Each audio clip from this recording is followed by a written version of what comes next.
Hello, my name is Garrett Gonzalez, And I am Jeremiah Obiano. and today we're going to be discussing good versus evil. Jeremiah is a priest in training, so I think he's a great person to speak on this topic. Jeremiah, what were you speaking about earlier? About what? Confucianism? Alright, so I was having a class of world religion, so I got to study about Confucianism and Daoism. So when you talk about evil and good, they give a perspective that in their religion, what matters is not either good or evil, and it doesn't result to going to heaven or hell. When you do good, or you go to heaven; when you do bad, you go to hell. But what it really requires, what it entails, is to live your life. Live your life in a way that is good, or in a way that is, whichever one you choose, doesn't matter. Just live your life the way you think you want to live your life. Yeah. And there's got to be a drive behind someone's life, right? In order for them to keep on going forward. You get what I'm talking about? Yeah. So everybody in life has a focus. You have a final destination. Because when you read about most of this religion, each of them have their goal. Like the Buddhism, they were looking for how to end suffering. For the Christianity, You think end suffering is possible? And how about this? Doesn't suffering lead to goodness? Like if you suffer, then you're going to learn a lot during your suffering time, and it's going to help you grow. that's what I was saying just right now. They want to find a way how to end suffering. Because when you end suffering, they believe that when you end suffering, you're going to get a better life. And their suffering, what I mean about suffering is, like when I was reading, I got to go in depth in what he was saying. He was saying that the suffering he means attachment. When you are attached to something, you are suffering. When you are attached to something, you are suffering. So, but when you liberate yourself from the worldly things, you don't attach yourself to any of these things, that is when you have freedom, liberty. And if you go into the religion of Buddhism, you will see the four ways he mentioned that one has to live in order to get rid of this suffering. But I think our life is all about suffering. Our life is all about suffering. I think suffering is inevitable. Everybody is going to partake in suffering. It's inevitable. No matter what you do in life, you must encounter suffering. You must encounter suffering in the journey. Everything. Now, that is some beautiful stuff right there. But you know what interested me the most? When you said zero attachment is freedom. Yeah. And I think you got to obtain that over time to learn how, as a person, to have zero attachment to anything. That's a skill to learn, don't you think? Yeah. Well, it's not easy. I get that now. It's not easy to get rid of attachment because there are things that you love. There are things that you. But when we talk about attachment and detachment, that doesn't mean that you're not going to like something. that doesn't mean that you're not going to desire something. You desire things that is going to be purpose for you. You desire things that you need, not those that you want. Or when you start to cling on things that doesn't matter, when you start to cling on things that is not good to your soul, or something that is not going to, I don't know how to put it anymore, something that you know that is not beneficial to you yourself and maybe your spiritual life and so forth. That is the attachment we are talking about. And how about this? And when you let go of a bad attachment, like what you're talking about, right when you let go of it, I think that it's more probable that a good attachment could come right after. What do you think is That a good opportunity. attachment, like you just said? Okay, I'm gonna give an example. I'm talking like, say you have an attachment to porn and you are indulging in that.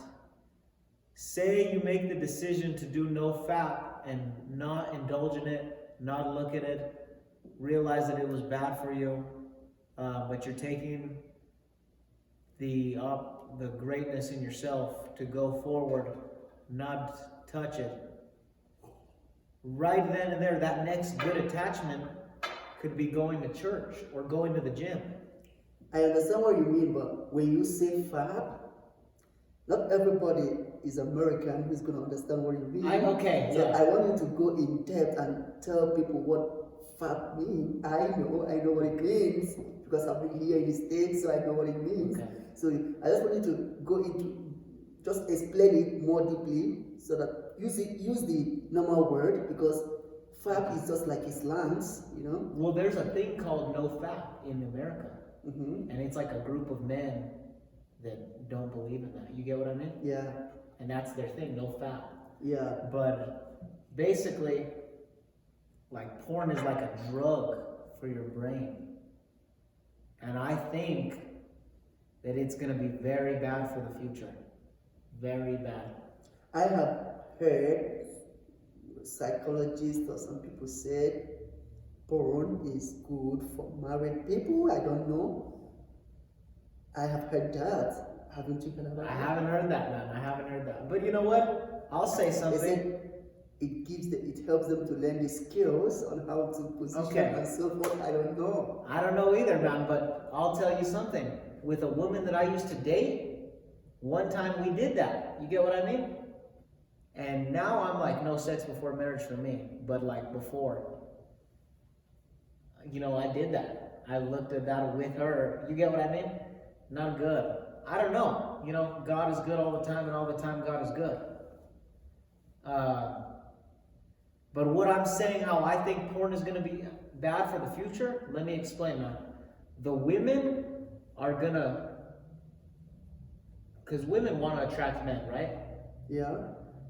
They're going to think, if I dress more like this, if I act more like this, that's going to get accepted. And in my opinion, that's going to decline the quality of women. You get what I'm talking about? Okay.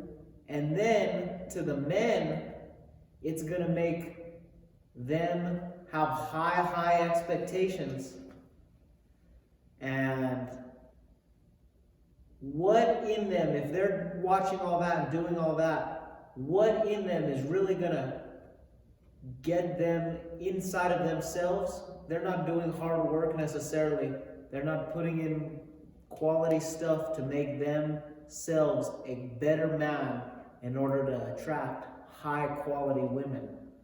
You're going to end yourself up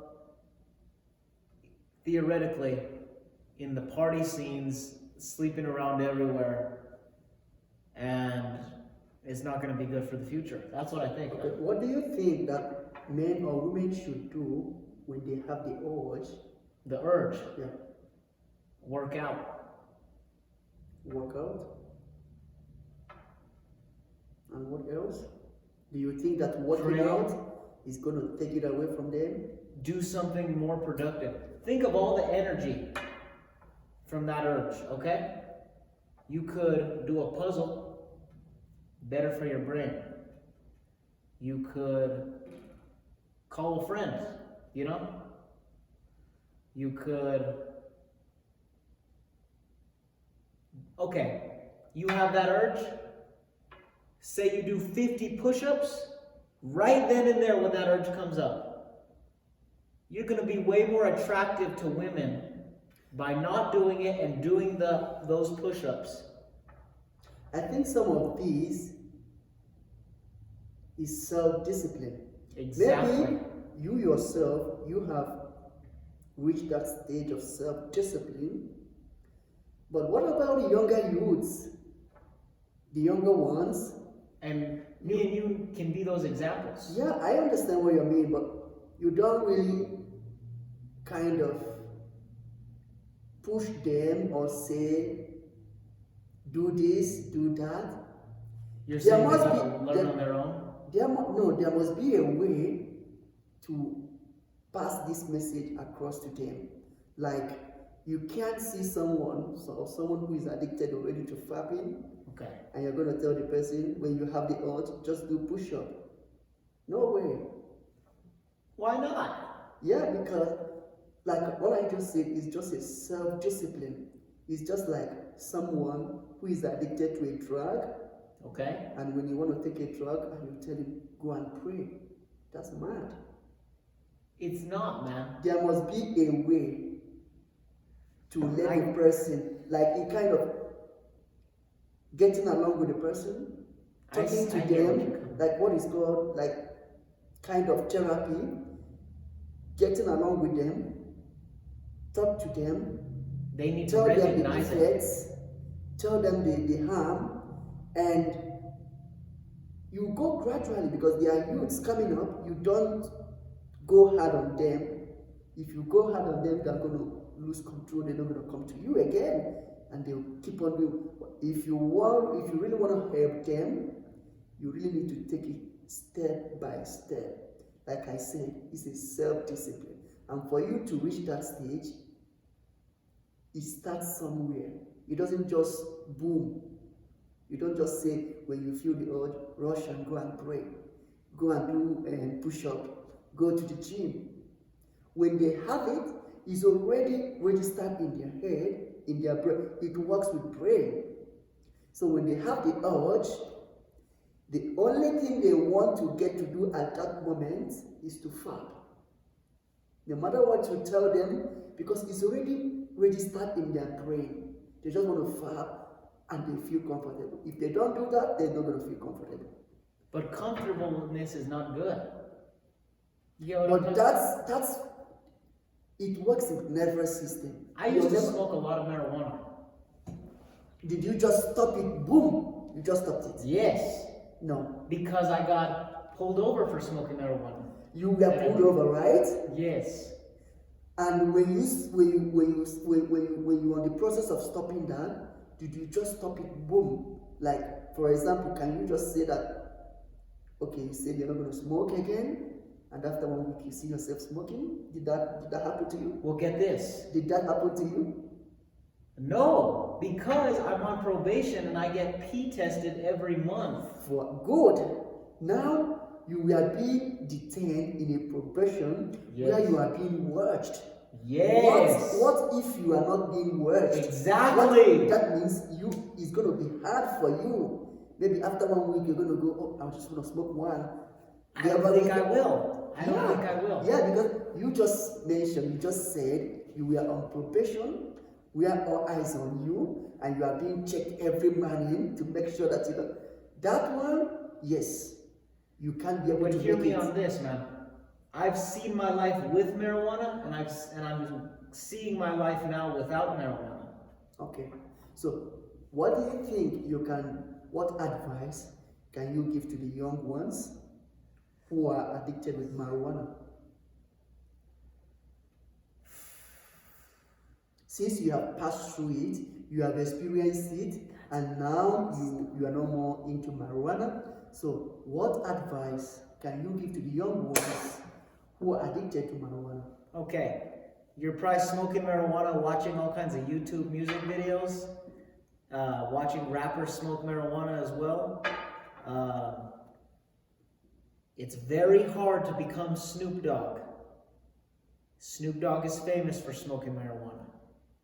If you're going to take that path, take it as hard as you can, smoke as much marijuana as you can. But if you don't want to be better than Snoop Dogg, if you don't want to be more known than Snoop Dogg for smoking marijuana, don't smoke marijuana anymore. Bob Marley as well. That's my advice. You get what I'm talking about? Go big or go home. As in, when you are indulging in marijuana, I wanted to be the biggest Snoop Dogg. What effect does it have on you, and how were you able? That's what we want to get. Let me show you this. How were you able to get rid of it, to stop it? When I was smoking marijuana, I bought an ounce. And I thought I was the coolest son of a gun, driving around smoking King Palms, driving around hot-boxed car, listening to my music. I thought I was the coolest son of a gun ever in the world. No one was cooler than me. That's what I thought. I don't know. Seeing myself now, I wouldn't. No, I'm sure I was semi-cool. But I just want you to point out, when you were on drug, what were the things that it prevents you from doing as a youth? And what were the things that it provoked you to do that were wrong? I was stuck in the high. And now that I'm not high, I see all these other things. I gotta get high somewhere else. I gotta get high from the gym. I gotta get high from running. I gotta get high from doing homework. I gotta get coffee. But coffee makes you more productive to do all those things. So now that you have stopped smoking marijuana, how do you feel? How positive has your life become? I go to the gym a lot more. I joined the boxing gym. I try to do my homework as often as possible. Started this YouTube channel. Brought you along. Yeah. Well, this is very good and it's very, very productive. So what we are saying, you are advising the young youths, if they don't want to be like who? How do you say it again? Snoop Dogg and Bob Marley. Snoop Dogg, they should just quit. Yes, if you don't go big or go home, right? Yeah. Snoop Dogg performed at the Super Bowl. Yeah, man. So that's good. So coming back to good and evil. Oh, you have more coffee or no? Yes, I have more coffee. Okay. I don't want to get more coffee. You don't want more coffee? No. Dang. So, what do you think is good? Jesus. Let's go into practical life. Let's leave Jesus alone right now, because we just want to pass information to people. What is good? What are the things what are morally good? We just want to go into morality. Good, when you talk about good, what is good? Getting like a good habit, possibly. That's a great question. What is good? I think good is do what is right, do what is best for you. Because I believe and I have seen in life, whatever you do, people must complain. Even sometimes when you do good, people still complain. So if you know what is just for you, if you know what do you think that is right? Like for example, like I heard someone say, evil, when we talk about evil or bad, is something that has effect on you. If anything you do does not have effect on you, it's not bad. Because for something to be bad, it must have negative impact. If it doesn't have negative impact, it is not bad. Let me ask you this part though. Say something has a negative impact on you, but it also, say, you get what I'm talking about? Like say it could be good in one aspect, negative in another. What do you mean? How do you feel about that? Come again with the question. Like say something So, are you saying that like if something has a negative impact, then cut it out? That's what you're saying? No, what I'm saying is when we talk about evil, people talk about evil or bad, I said for something to be bad or evil, it must have negative impact. Let's write that down. It must have negative impact. If something you do does not have negative impact, it doesn't affect you negatively, or it doesn't affect someone that you indulge with it negatively, how do you say it is bad? What is bad in it? Bad goes with negative effect. And that's up to that person knowing. That person knows in their heart. Okay, for example, I am not saying that premarital sex is good, but if two young teenagers involved in sexual intercourse, well, we're gonna say it will have negative impact. But if they both enjoy what they had, is that bad? Theoretically, yes. Where is negative impact in that? Because does it God affect them says- negatively? It could, because say they break up and say they do that with another person. We didn't say that they are together. We said maybe coincidentally it just happened.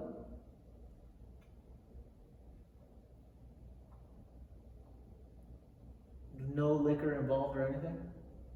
Come again? Like no liquor involved in Yeah. the situation? Yeah. Then that's up to them, and hopefully they. Now that's why I'm asking, is that bad?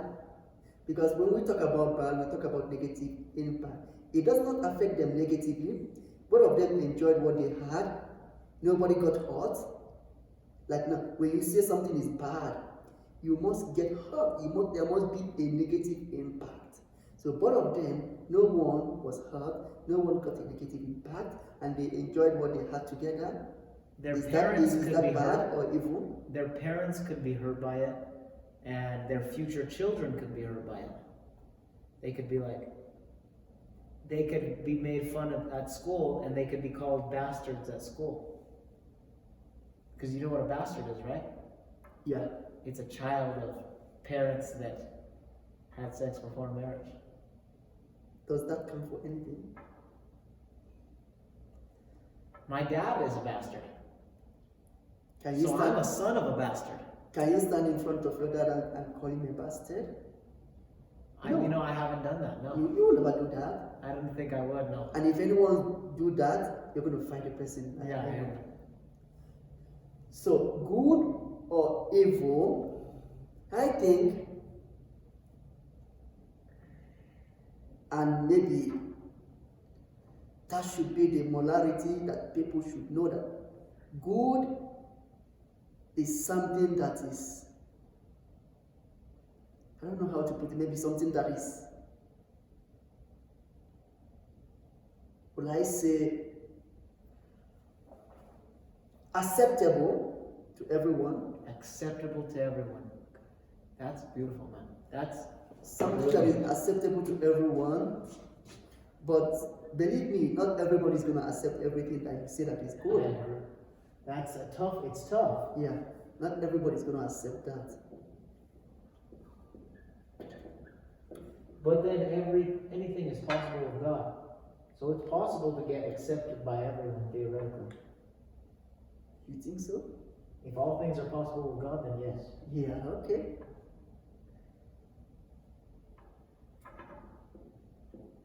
Okay.